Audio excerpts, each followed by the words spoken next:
Hello, everyone. This week I'm going to be talking about Articles 17 and 19, Mother's Love, Death Without Weeping, and Polyandry When Brothers Share a Wife. I chose these two articles specifically because they seemed so foreign to me.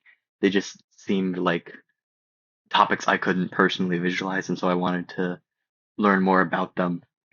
The first article, Mother's Love, Death Without Weeping, is mainly about mothers in a third world area of Brazil who are extremely impoverished and basically have many children, and many of them don't survive. I believe in the area, uh, it just has a very high infant mortality range.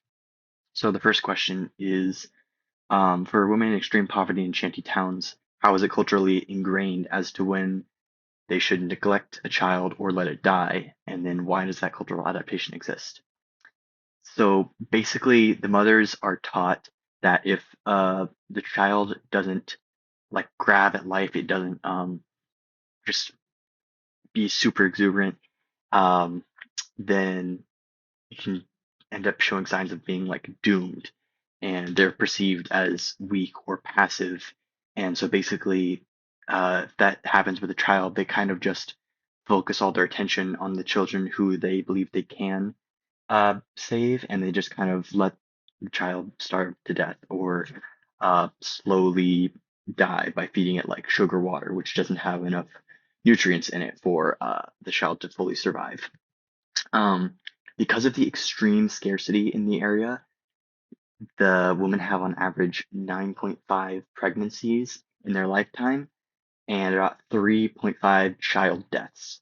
So investing resources into children that they don't have enough food to feed them is kind of counterintuitive. So that's kind of why that cultural adaptation uh, grew, I guess. And then this kind of ties back into the second question: what is liberation theology? How is the church confusing the situation with conflicting values? So the church used to celebrate the infant death, kind of make the mothers feel better, say, "Oh, these kids, they're don't view them as your children, view them as angels waiting to happen." So the mothers wouldn't get attached, and then when the kid would pass away, um, the mother wouldn't have anything to do with taking the kid to the grave or anything, but they would be baptized in their coffin, and then so they could move on and go off to heaven as they believed. And so I think that would kind of potentially assuage their guilt or maybe distance themselves from it so they didn't feel so many conflicting emotions.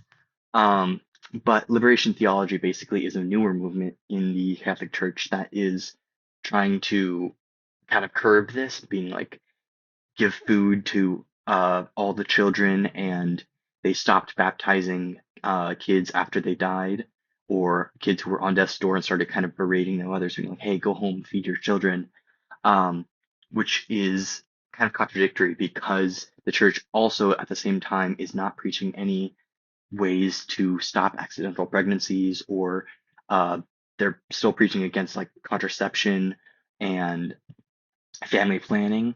And so they're really offering these women no choice. They're kind of just like shaming them for the behavior that's been culturally ingrained in them rather than giving them sort of solutions. Um, and then while reading this article, I did have an emotional reaction. It changed a lot of my assumptions about kind of motherhood in general. I always thought that my cultural ideal was that mothers would fight like tooth and nail to for all their children, make sure they could grow up with the best life possible, make sure that they had enough food and were taken care of. But that's really my bias showing of living in a society where, although resources can be scarce, there's not a lot of infant mortality. It's not so bad that you have to let some infants die in order to take care of others. It's just that idea really I don't know, it's very sad. and I honestly can't imagine having to deal with that. Okay, so moving on to the next article, polyandry, when brothers share a wife. This one also had me at first being like, what? What's going on here? So this takes place in Tibet and rural Nepal mainly.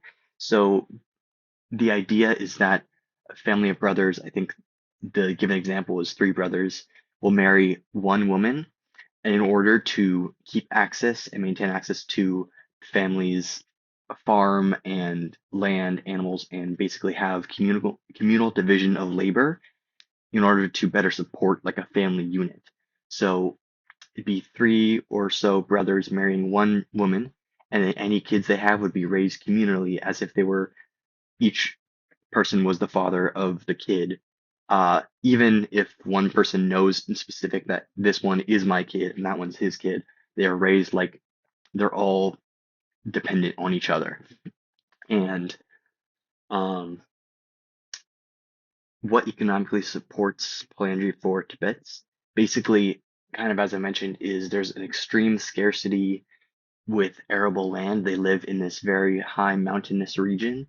And so dividing the family estate among all the brothers of a family they each marry off individually would quickly have them run out of arable land.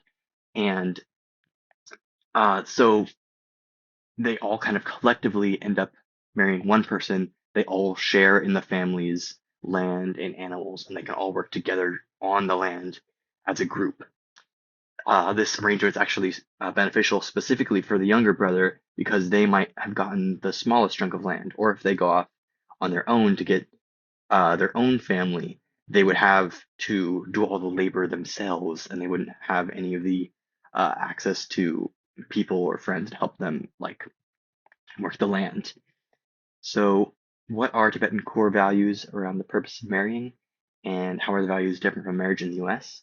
So, I think this one's pretty self-explanatory. The values I kind of noticed while reading the article about multiple brothers marrying one woman was that a lot of it revolved around maintaining a household and securing stable standard of living for an entire family unit. Whereas currently in the US, it's marriage is viewed primarily as union between two individuals, and it's a bond showing your love for a specific person. Um, and it doesn't so much have to do with kind of inheritance so much as it does in Nepal. Thank you guys. See you later.